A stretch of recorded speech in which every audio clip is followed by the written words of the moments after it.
words "know yourself" resound to us from ancient Greece as a deep spiritual admonition.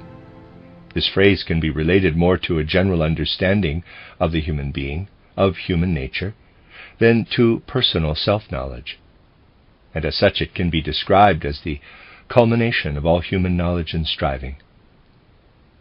From the way in which this phrase resonates in us, we can also feel that it is not meant as a merely academic or theoretical exhortation, but is intended rather as a spiritual admonition in a moral and religious sense. And it seems that at the end of an era in human evolution of much breadth and scope, a kind of answer and response now stands before the human soul. This response was expressed almost 50 years ago, and in fact has already been forgotten, really. In a sense has faded from human awareness.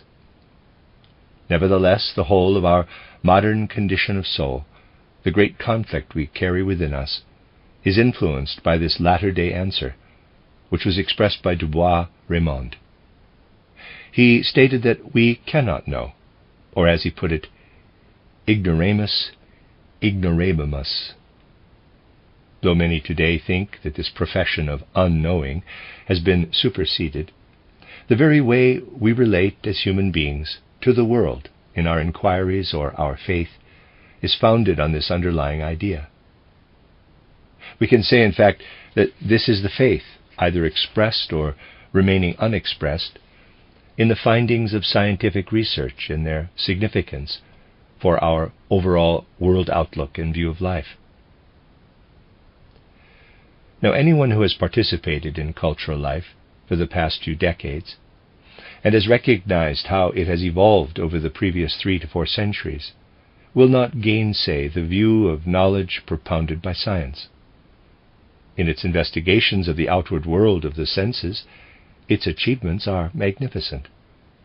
These great achievements include the use of instruments, of experimental methods for investigating the sensory world and its laws, and its success in confirming and substantiating its findings through manifold empirical, technical, and practical applications, without which our modern life would now be inconceivable. This science starts from the premise of gaining knowledge of the world that is as independent as possible of the wishes, preconceptions, and feelings we can bring to bear on our perception of things and phenomena. Science has achieved its successes specifically by excluding anything personal in its investigations.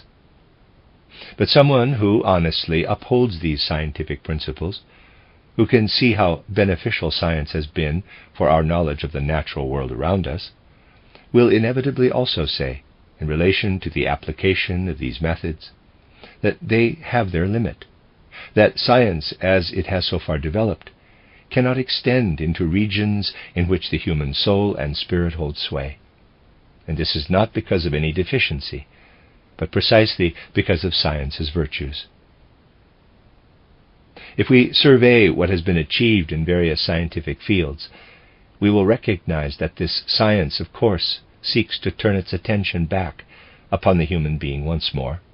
It seeks to apply its methods to human nature, and yet it cannot investigate more than our outward bodily physical being.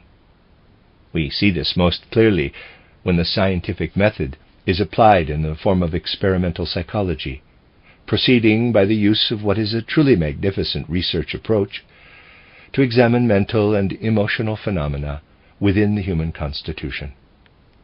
But at the same time, it becomes apparent that none of these investigations lead us to what we can call the eternal nature of the human being, that aspect of human nature whose true reality people have a deep longing to recognize, harboring a hope that this reality is something that passes beyond the limits of earthly life, beyond birth and death.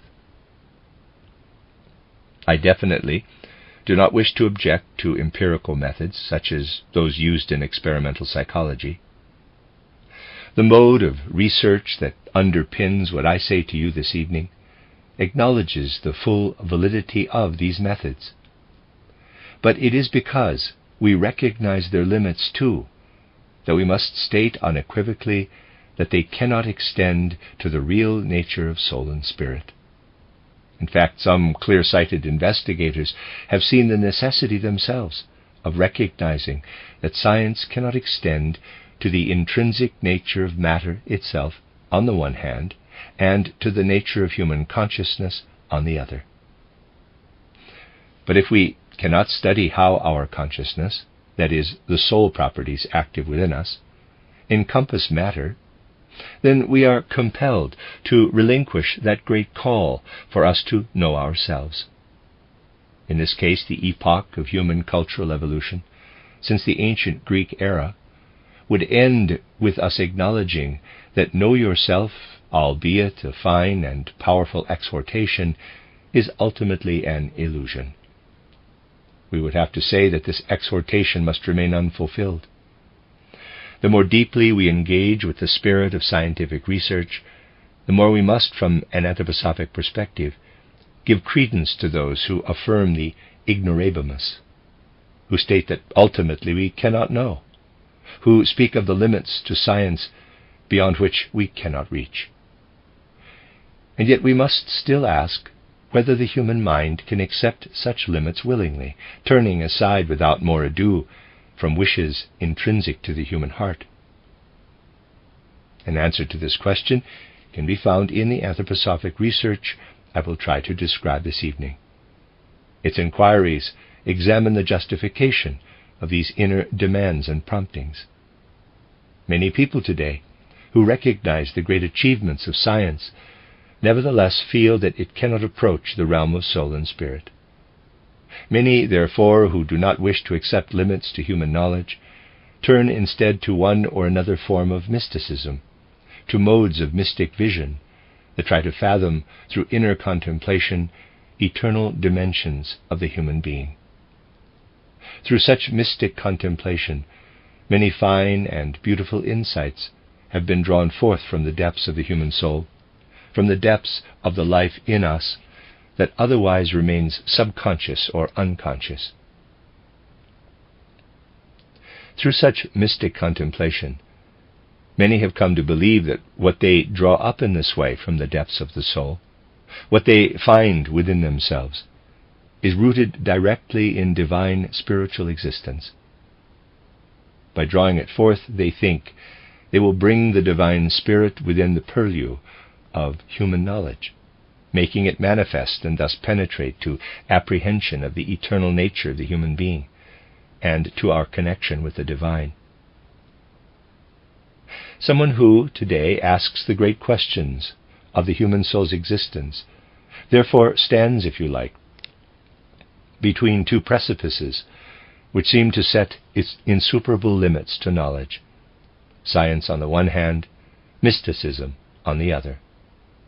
Whatever promises mysticism holds out, however magnificent and beautiful are the writings of many mystics, which they draw forth from the human soul, most such attempts cannot stand up to the scrutiny of inquiries founded on disciplined scientific training.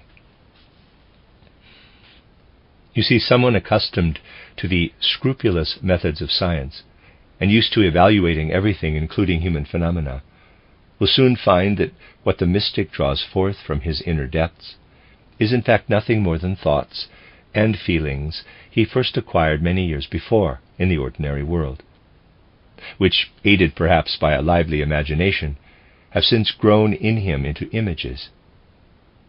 These thoughts and feelings, having first sunk into the depths of a person's being, have been altered by the human organism, which, to outward investigation, has a secret and significant connection with the soul. Someone with a deep knowledge of the psyche will see that what has been gained by mystic paths, which is thought to be eternal, is nothing other than a store of memories that have been altered and transformed by the human organism itself. And so if we try to engage with a deeper mode of experience, with the great questions of human existence, we must ultimately acknowledge that science does not enable us to get further, for its findings are enclosed in a field in which knowledge is concerned only with outward aspects of the human being, and cannot reach intrinsic human nature. This admission is necessary. Serious and honest science does not try to delve further. And, on the other hand, mysticism, in the form it usually takes, cannot reach beyond subjective human experience. In exploring the world, science does not extend from the world to the human being, and mysticism, in delving into inner experience, does not reach out of this experience into the world. If we weigh up these two outlooks in our feeling, we can once again ask this: is it not, after all, possible to go beyond what mysticism offers us on the one hand, and what science offers us on the other? Now, in the lecture I gave at the Urania a few days ago, I pointed out that Anthroposophy, as spiritual research, examines the workings of human memory. It turns out that we can deepen and extend our memory faculty. I did not embark before on deep philosophical or epistemological issues, nor do I wish to do so today, but will stay with easily accessible matters. I could go into deeper philosophical aspects of these things, but what I have to say today can best be understood if we stay in more everyday territory. What lives in our memory and renders us full human beings, because at any moment of our lives we can conjure up things we have experienced in the past, has entered the human soul through sense impressions of the outer world. We receive sense impressions, and we process them in our thoughts. Hidden from sight, they undergo a transformation within us, and then surface again. Either they rise involuntarily again, or we make an effort to recall them. If we wish to understand what really lives in memory in the human soul, we can only say this: it is like something that is reflected back, however much time has elapsed, by the mirror of the soul that lies deep and permanent in our human being. The outer world is reflected in our soul in the form of memory, the ability to remember. As I said, I do not have time and scope tonight to study the nature of this soul mirror in detail, but this picture should suffice for now. Our memory does not take us into the very ground of our soul's being. However, if you look in a mirror, you see in the mirror what stands before it. In the same way, in mystic thoughts and images furnished by memory, we have only a mirror image of the outer world. If we want to see what lies behind the mirror, then either we must take the mirror away or must break it into pieces. In a certain sense, we do have to break through this mirror within us, this power of memory, in order to look deeper into our being. And we do break through it. That is, we go beyond the mystic visions this mirror shows us and enter more deeply into our being if we activate our thinking inwardly. The same thinking that we otherwise expend on outer experiments and such like. When we meditate, focusing on a particular content, and thereby continually strengthen our inner powers. In the Urania lecture I described this, and discussed it also in my books, how, through activating thinking in a particular way, we can descend below the memory mirror and look deeper into our being. You might think that this would show us our physical organization. It is certainly true in the ordinary mind. We only reach inwardly as far as the memory mirror. And in doing so, physical processes in our organism change and distort the outward picture that we perceive in this mirror. But if we make our thinking ever more active, living with it in as inward a way as we live with our blood and breathing, so that our whole being participates in this inwardly living thinking, then we penetrate deeper into our human nature.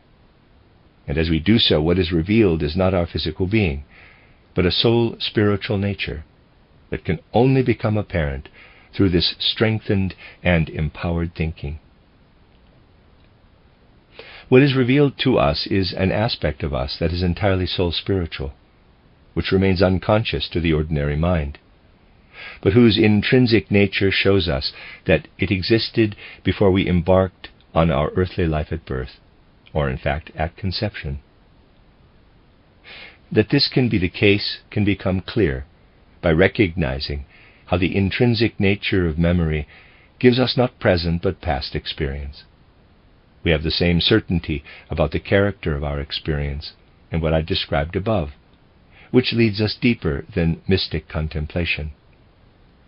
Then we gain a spiritual picture of everything involved in the first phase of human life as the essentially creative principle, when a wondrous sculpting or modeling activity is working upon the brain and on the rest of the human organization. But in such contemplation we trace the human soul-spirit being beyond birth and death. We gaze into a world of spirit where we existed as human soul-spirit beings with our intrinsic core before we descended into this earthly world and mantled ourselves in what our forefathers have given us, a physical human body. It is certainly true that we come to this perception not only through the nebulous kind of gift that is nowadays termed clairvoyance. While we can use the word clairvoyance for what I have been describing here, it must be qualified by saying exact clairvoyance. You see, someone who embarks on a path of spiritual research, like a rigorous scientist, activates their thinking in a way that not only draws forth memory pictures, but also things that lie beneath the threshold of memory, which were creatively active within us before the faculty of memory had developed, and before we began our earthly existence. This is one aspect addressed by anthroposophic research, as it engages with the two principles I have described. It seeks to deepen spiritual apprehension through exact thinking, and in one direction reaches beyond birth and death to a knowledge of the eternal core of the human being. But in the same way that we must recognize, if we seek rigorous knowledge and wish to go further than the mystic often goes, how the mystic's contemplations lead him to beautiful illusions, how we must, in a sense, take mysticism further to achieve knowledge of our pre-birth nature. So, on the other hand, again, by deepening our rigorous scientific investigations, we must try to take a further step in spiritual perception. And this is done in the following way. Yes, indeed, we come up against limits if we honestly apply scientific methods to the world. We encounter limits precisely when we apply these methods to natural processes. Limits we can formulate in the term, in quotes, material consciousness and such like. But we have a choice here. We can stop at these limits and state that human beings cannot get beyond them, must simply accept this, or we can begin to wrestle with our whole being to overcome them. In doing so, we can consider that we perhaps constrain and confine our innate faculties and capacities within these limits in order to perfect science. It may therefore be, if we continue in our struggles and engage all our human capacities, wrestling with these thoughts as they encounter constraints and limits, that we can get beyond them. I know the objection that could be made here. People will say that it is indeed a good thing that science understands how to exclude human imponderables from its methodologies, adhering rather to measuring, weighing, computation, and so on, everything valued as research tools. It is good to exclude subjective human aspects, and it would be dangerous to muddy the waters again by including them. But if we do this in the way anthroposophic inquiry seeks to do, first fully adopting the stance of science, fully achieving this objective separation of research methods from human aspects, but then reintroducing a personal quest into this objectivity, then something else emerges. then we respect the demands of science, but at the same time introduce the human element into its objectivity. And then the following must be said. If we have imbued ourselves with scientific inquiry and knowledge, as it has developed in recent centuries, and especially since the 19th century, as it were inwardly engaging with the spirit of science, yet at the same time also involving our whole person specifically in the things that science describes, then a human endowment, otherwise not seen at all as a power of cognition, does become a power of cognition, a means of inquiry. This devotion to something that is gained objectively ultimately becomes an objective elaboration of human love. If, with full respect for the scientific mode of thinking, we have surveyed natural phenomena in the world as far as possible from the scientific perspective, and then divest ourselves of this mode of thinking, if we can summon a sufficiently heroic approach to inquiry, to immerse ourselves in scientific findings with the kind of devotion we only otherwise invoke in the realm of love, especially human love, then love itself becomes perception and knowledge. And then the love that has undergone this metamorphosis to become a power of inquiry will penetrate beyond what science is able to offer us. It is not the work of a single day, but of long spans of time in a human life, to delve beyond the limits of science to the realities and beings that lie behind it. But when we do this, the following emerges. At the moment we break through these limits erected by science and look behind them, remarkably something becomes transparent in the human being that has always previously been opaque. In ordinary life we wake up in the morning, spend our days in waking consciousness with the powers of our earthly feeling and soul, and fall asleep again in the evening. But what occurs with the soul spirit within our physical body is hidden from human awareness.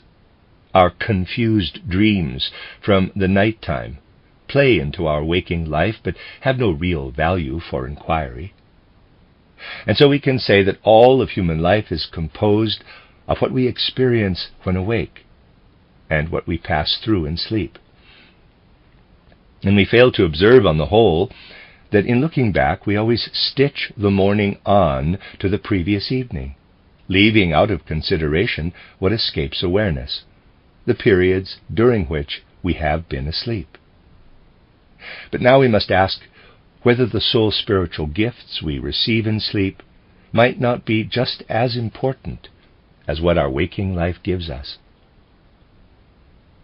Certainly it is true that in respect of outer life, the waking state is paramount, and the more civilization came to esteem outward life only, the more it has attended to the state of wakefulness. And yet, as philosophers have acknowledged, what occurs in a good third of our life on earth, which we sleep through, is no less important than is our waking existence.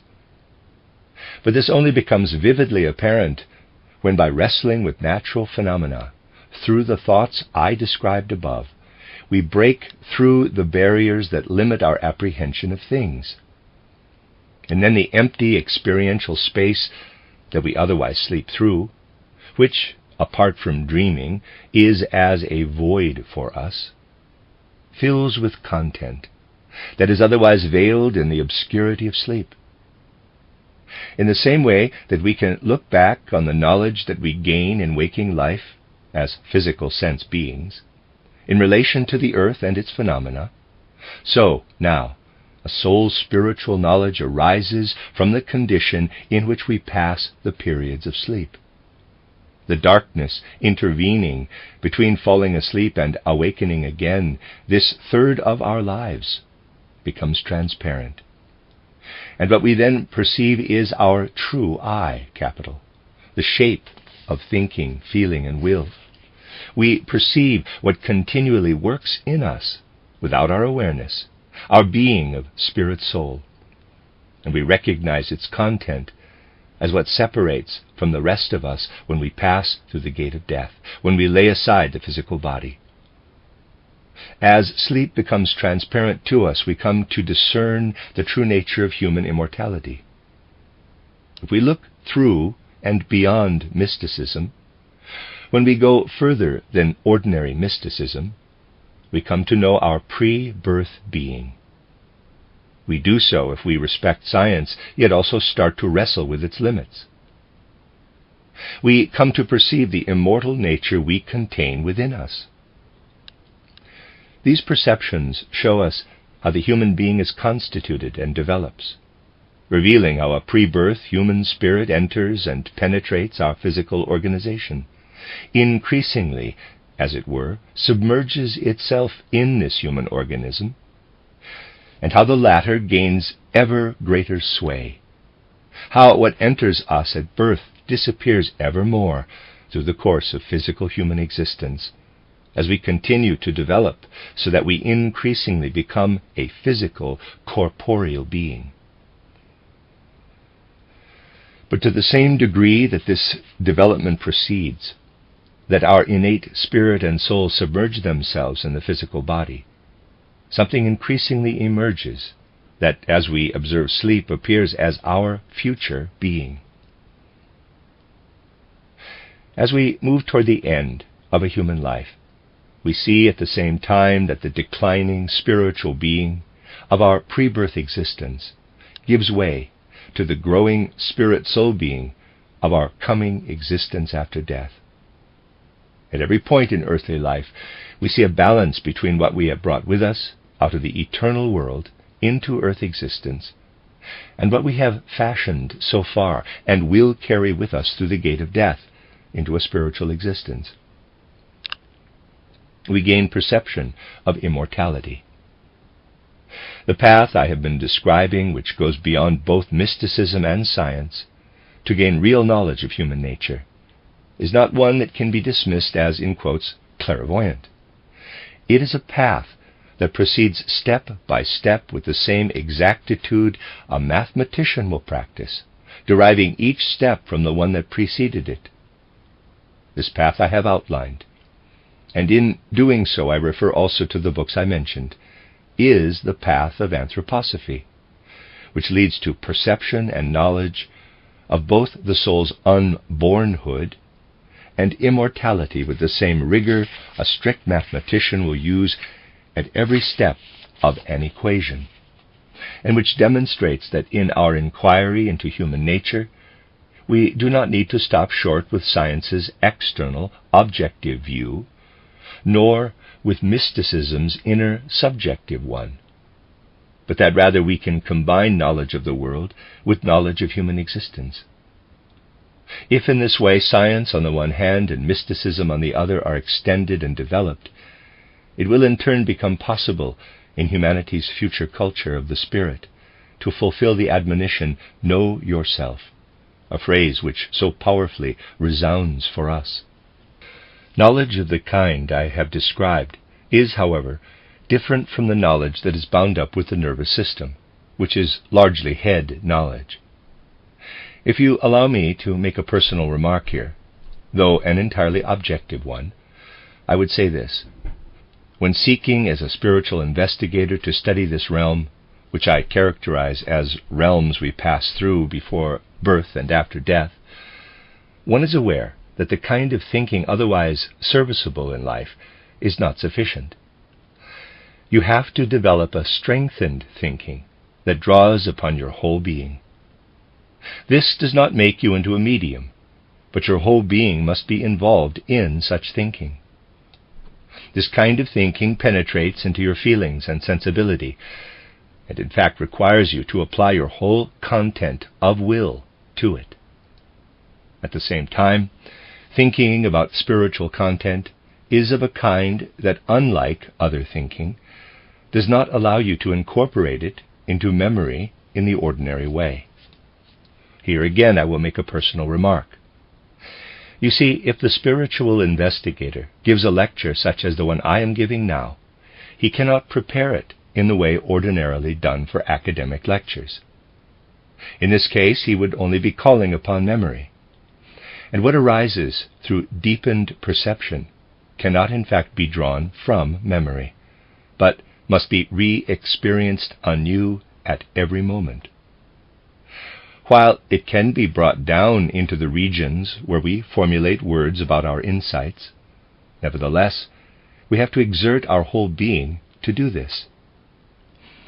It has been my profound experience that I can only embody in words what I succeed in discovering in the world of spirit, and by embodying these things in words, they also embed themselves in memory, if I draw a few lines or write something down, so that not only the head, but all the other organ systems are involved. You have to feel the need to seek help from somewhere or other besides the head. For you cannot manage by grasping things in that way only. They flicker and fluctuate. The important thing is that I give expression to a thought in lines and sketches, and fix it in that way. I have whole wagon loads of old notebooks filled with these things, which I never look at again. Nor are they intended for that, but enable me, rather, to clothe in words what I have drawn from the Spirit with great exertion, so that I can commend it to memory. Having written these notes or drawn these sketches, you have participated in spiritual production, with more than the thoughts of the head alone, with more of your organism, and then it becomes possible to hold fast to what otherwise continually evades you. The rest of the human organism does not at first participate, is more unconscious and asleep than processes of the head. And whenever we incorporate something into our will, we employ the organs that are, in a sense, asleep, even in our waking life. We are only really awake in our thoughts, in our mental pictures, for in the ordinary mind, the way in which what we think penetrates into our organism as a will impulse or decision, so as to become a movement of the hands or fingers, say, is submerged in complete darkness. Only the spiritual investigator can observe what occurs between the process in the brain and the movement we perform. And thus spiritual perceptions, which are not ordinary head knowledge, have to be committed to the whole human organization. By acquiring knowledge of the human being from one's whole being, insights into human nature thus arising, which make pre-birth and after-death existence tangible, can be applied in a quite different way to practical life than would be possible without this true knowledge of human nature. Now, those who draw upon anthroposophic research have taken the bold step, brought about by destiny, you might say, of introducing practical forms of education and pedagogy. You see, if you imbue yourself with knowledge of the human being, based on the kinds of investigation I have described here, you acquire a finer, spiritualized instinct for how human beings develop through the different ages and phases of life, from birth through to death. Then we need only have the courage to study human development in the same way, albeit at a higher level, as we otherwise study any field of science by the strict scientific methods applied to it. And this gives rise, for instance, to the following. We will continually reflect upon how the destiny of the human being's soul and spirit is realized within bodily existence. Rather than speculative methods, we apply observational methods to such questions. If we develop true observation of human nature, then we can discover, and I am speaking in an easily comprehensible way now, how in the child's early years, from birth to second dentition, the most significant human capacities emerge and release themselves from indeterminate depths of a person's being. We can observe the developing dynamic whereby a person, as a being who walks upright, finds balance as they place themselves into the world, how speech, how thinking emerge from the depths of the soul and come to bodily expression.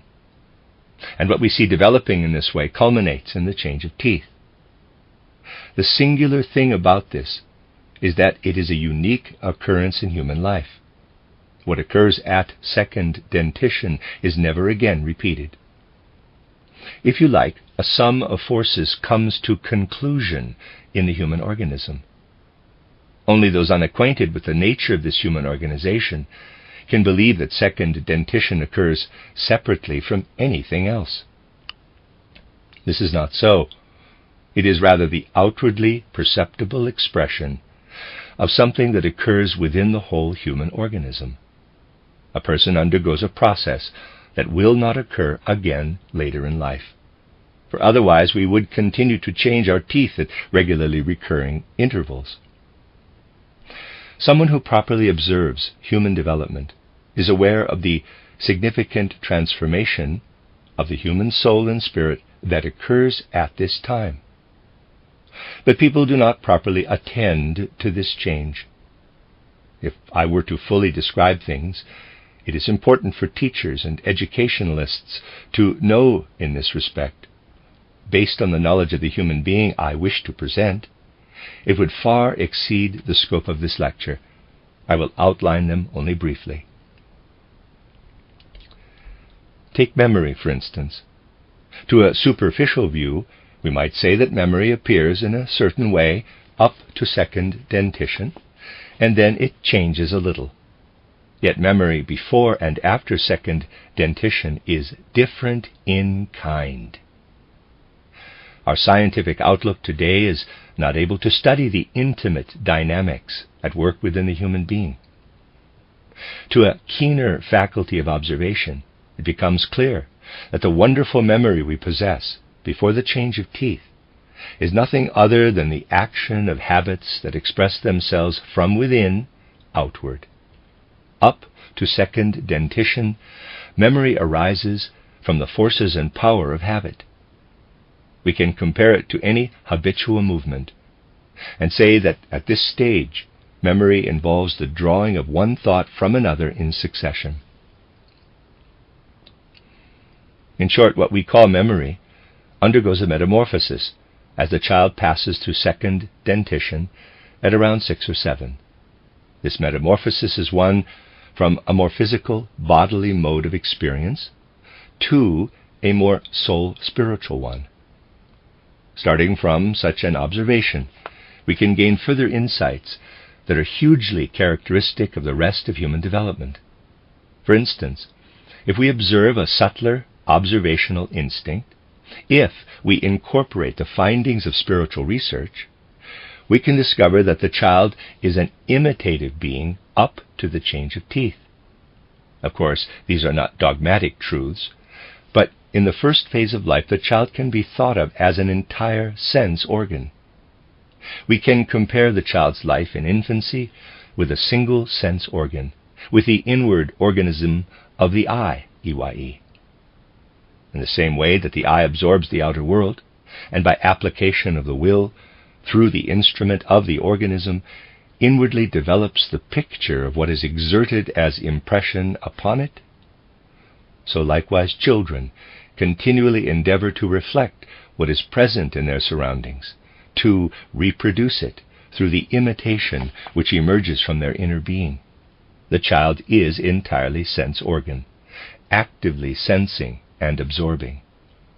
And precisely because of this, children not only imitate and inwardly experience, unconsciously and in very dreamy fashion, outward movements, gestures, words, and tones of voice, and the thoughts contained in these, but also, and this is the singular thing, they observe and imitate the moral significance of each gesture made by their father and mother. The moral significance of, say, a person's facial expression engraves itself in the child's physical organization. Children are inwardly organized right into their blood vessels by living in sympathy with what occurs around them. Only by considering what this means will we be able to distinguish between inherited characteristics and what is acquired in the early years from a child's environment through imitation. And then also we can see the wonderful interplay between the environment and the child, and this will shed a very different light on scientific ideas about heredity, which can become a mystical concept to the rigorous investigator. This will also show how each person brings with them a particular nature and disposition as sole spiritual being, embarking on earth existence at birth, brings with them an etheric body, which is a term unfamiliar in modern thinking. The young child is characteristically a bodily religious being. Young children are indeed bodily surrendered and devoted to the physical outer world and its moral content, in the same way as we can be surrendered and devoted to something that appears to us divine. They possess a bodily religious mood. And since this mood is religious only in a bodily way, they naturally do not demonstrate piety or such like, the inward religiosity that may develop later. Yet if we can trace human development, we can see something that is entirely involved in the bodily, physical realm in the early years, enters a person's impulses of feeling and will. And when the time comes for the child to go to school, we must recognize that an inner metamorphosis occurs in the child's inner life. What was before bodily, physical experience, what emerged during bodily, physical development, is to some degree left behind at second dentition, and appears now in a different soul spiritual form, as inward feeling and soul. From what was first contained in forces of growth, in the modeling forces acting as spirit soul within the body, a portion is released and transforms itself into independent soul and spirit after the change of teeth. And what we term growth acting in the body gradually changes into qualities of spirit and soul. If we take note of this, if we are equipped with this insight, then as teachers and educators our whole stance toward the child will be on the right footing. We will know that into this physical, sensory, bodily being, who possesses a mood of religious devotion to the surrounding world, is now growing a being of spirit soul that lived in pre-earthly existence. If we put ourselves in the shoes of teachers with this outlook, who have the care of children at this stage, we can see that they will be aware of their responsibility. They will know they are present on behalf of worlds of spirit to guide souls in their care and to fathom and decipher these children's bodily expressions. They will have a sense of dedication to the beings before them, a desire to help children really fully unfold everything they have brought with them from worlds of spirit soul. Teachers will look upon children with reverence for their profession, seeing with each month and each year that passes that everything they have brought with them from the world of spirit soul transforms into physical and bodily reality. They will reflect on the ways in which they can affect the child, and will be aware of what was present as physical bodily characteristics before the transformation that occurs with the change of teeth. Then, in the second period of child development, from second dentition to puberty, this transforms into soul qualities, and only at puberty does it metamorphose again into qualities of spirit. Our view of the human being is then one in which what was experienced in earliest infancy now comes to expression in the person's spiritual engagement with the world. The bodily religious quality becomes a spiritual religious one. And now we can discern how bodily qualities become soul spiritual. We no longer speculate about bodily physical characteristics or about spirit and soul, but we can see rather how at different stages in a person's development the spirit soul either manifests directly, or how at an earlier stage this eternal spirit soul works within the body. We gain a view of the human being founded on the reciprocal interplay between body and soul, based on observations that can properly underpin an education worthy of the name. The workings of destiny made it possible to apply the insights gained from such observations in practical ways in school education. Thus, for children at an age when it is still possible to exert an effect upon their destiny, the Waldorf school was established in Stuttgart by Emil Molt as an independent elementary school, and the lower middle school classes were later added as well. I was entrusted with directorship of the school and was able to introduce methods drawn from the view and knowledge of the human being I have described. Here, it is a matter initially of leaving to one side what are known as, in quotes, learning objectives, for we derive these instead from the realities of human development itself. I have only briefly outlined these things, but they rely on observing the developing, changing child each day, using one's pedagogical instinct, which arises precisely through working with the child in relationship to the child, and which enables us to discern what we need to do each week, each month as educators, what we need to impart to the child, reading this, as it were, from the child's own nature. For instance, we can discern that when children first start school, they have a natural disinclination for learning to write and read as such. And this is understandable if we consider that these distinctive signs we call letters, by means of which we read and write, are actually quite foreign to us initially, since they have arisen through a long process of cultural development. Written script originated from pictures and signs that represented what they signified, and to begin with more closely resembled what people directly perceived, bore a more direct connection with what they signified. The child who comes to school for the first time, and who is supposed to learn these now abstract signs, feels no affinity with them. They seem alien to him. This understanding only awakens with puberty. The child has a quite different mode of understanding around the age of 6 or 7 compared with the teenager at age 13, 14, or 15.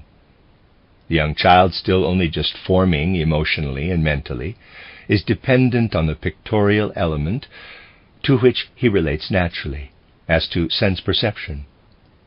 If we know this, then we can introduce the right educational principles for this age. But then we have to resort to things which we applied in our educational practice in the school in Stuttgart. We have to get the child to engage in a kind of painting drawing or drawing painting. We have to get children to work not only with their head and eyes, but with their whole being. And it is wonderful to see the remarkable pictorial quality achieved by the children as they paint and draw in this way. If we guide this properly, then we can develop letters, writing, and reading from something with which children have a natural affinity. In fact, we introduce reading after writing, since reading involves only the head, whereas writing calls upon the whole of us. This is one example of practical steps by means of which we try to achieve a human-scale education. By observing the intrinsically religious disposition in human beings, we can also find the means to introduce ethical and religious impulses into education. And in this way, the following becomes apparent. It is fascinating to observe children around the age of 9, in the first third of the second 7-year phase, and to recognize what they are going through at that time. All this unfolds unconsciously in them. We see that once children have passed the stage of second dentition, they make a transition from imitation to accepting everything upon the teacher's authority, to learning by this means. But do not think, I beg you, that the speaker who wrote a book 30 years ago entitled The Philosophy of Freedom is any kind of authoritarian. And yet if you read that book and discover the meaning of freedom embodied there, you will also be able to see how it accords with a law of human development, that from second dentition to puberty, the child is a being who imitates everything the teacher does. He orients himself not only by the words a teacher speaks, out of an inner lawfulness, wishes to take his lead from the teacher's whole bearing. Once the child has found his way in to this natural sense of the teacher's authority, we see how he undergoes a kind of crisis around the age of 9. Everything occurs in the realm of feeling, and the child is not consciously aware of it. And yet, the child looks to the teacher and seeks something particular. And if we were to put this into words, the child would say roughly, "Hitherto the beautiful was beautiful because my teacher considered it to be so. Hitherto the truth was true because my teacher thought it so." But henceforth the child asks, who justifies this authority before the whole world, and where does this knowledge of what is true and beautiful originate? The child passes through a crisis. He knows nothing consciously of what I have expressed, but it lives in his feeling. And as teachers and educators, we must observe this moment and ensure that where necessary we continually say the right thing to the child in response. How we conduct ourselves at this critical moment will determine whether the child, throughout his life, will have a self-confident delight in life, or will be as if alienated from it and inwardly constrained. Thus a method of education which encompasses the whole human being is one that obliges us to educate in a way that is beneficial for the whole of a person's life. If we cultivate this overall observation of life, we will see that the way we educate a young child only comes to maturity later on. I'd like to offer an example of this. No doubt you know people who, when they are getting on in years, or perhaps are very old, radiate a sense of peace and tranquility. They may not say very much at all, but their presence is a blessing to those around them. Such people can spread grace and blessing upon the world around them, often simply through the tone of their words, the way in which they speak, which embodies a wonderful sense of moral goodness. If we enlarge our study of human life beyond short phases, instead making efforts to observe the whole of life, we will find that people of this kind, whose presence brings blessing, had the good fortune, when they were children, to look up with reverence, either to other people or to something that they received. This reverence, around the age of 9, develops into something later in life that issues from us as blessing or benevolence. To sum this up in a picture, you could say that hands cannot bless in later life if they have not learned to fold themselves in prayer when young. This is only a pictorial way of saying that true insight into human nature offers the child something that enables a feeling for morality, for goodness to grow and live in him, that enables also antipathy for what is bad to grow and live as the human body itself grows. You can have the sense that if you present the young child with sharply delineated, fixed and defined forms of knowledge, then this is like laying chains upon his organism. We must give the child concepts, impulses that can grow like the organism, that can grow soul spiritually, that bear spiritually within them the inner capacity to become ever richer. And then later, the person can look back gladly to these experiences so that his childhood springs anew again in a now elderly human body. These are just a few pictures, some instances, to show how true understanding of human nature, achieved by the means I described at the very beginning of my lecture, can be applied to education and child development. The Stuttgart School offers a demonstration of what I have described here. It shows these things in living practice, although we also wish to remain modest in our appraisal of the outcomes. Now, someone might object that such an understanding of human nature can only be of interest to those who have developed the capacity to perceive the world of spirit. But this is not so. It is true that someone who pursues the path of knowledge described, for instance, in the book titled Knowledge of the Higher Worlds, will be able to check for themselves the results of spiritual inquiry. And yet this is not necessary in order to judge the fruits of this research, just as it is not necessary to be a painter to judge the beauty of a painting.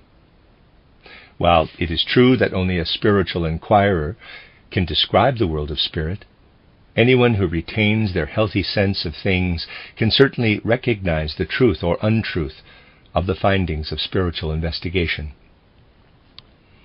For this reason, we should not dismiss those who propound and pursue such spiritual research as a misguided sect. Anthroposophy certainly does not seek to be this. Rather, it advances and continues forms of scientific inquiry that have been developing for centuries, up to their culmination in the 19th century, in a trajectory that still continues today. But science can only become a real knowledge of human nature by applying the methods and guidelines I have described. And then it will also form a sound basis for a human-scale education appropriate to human beings. You see, investigation of the outer world alone will not help us live better, since neither science nor mysticism can lead us to full insight into human nature. It is like breathing. There has to be an interplay between in-breath and out-breath, between knowledge of the world and knowledge of the human being. And only such all-round knowledge can form the basis for an education that traces the spirit-soul's transformation into the physical body and sustain the cultural transformation that is needed. If you look at life today, you can see that this culture of ours cannot be transformed by outward changes in a way necessary for a civilization now under threat. Social progress will be possible only through what comes to us from the Spirit, only through human deeds, human actions, sustained by the Spirit. Let me sum up. Spirit perception gives us ideas which can fill our whole being and lead to Spirit-filled deeds, Spirit-filled actions, and Spirit-filled social community imbued with the power of love. And in the near future, this is what we so greatly need, what we need above all else.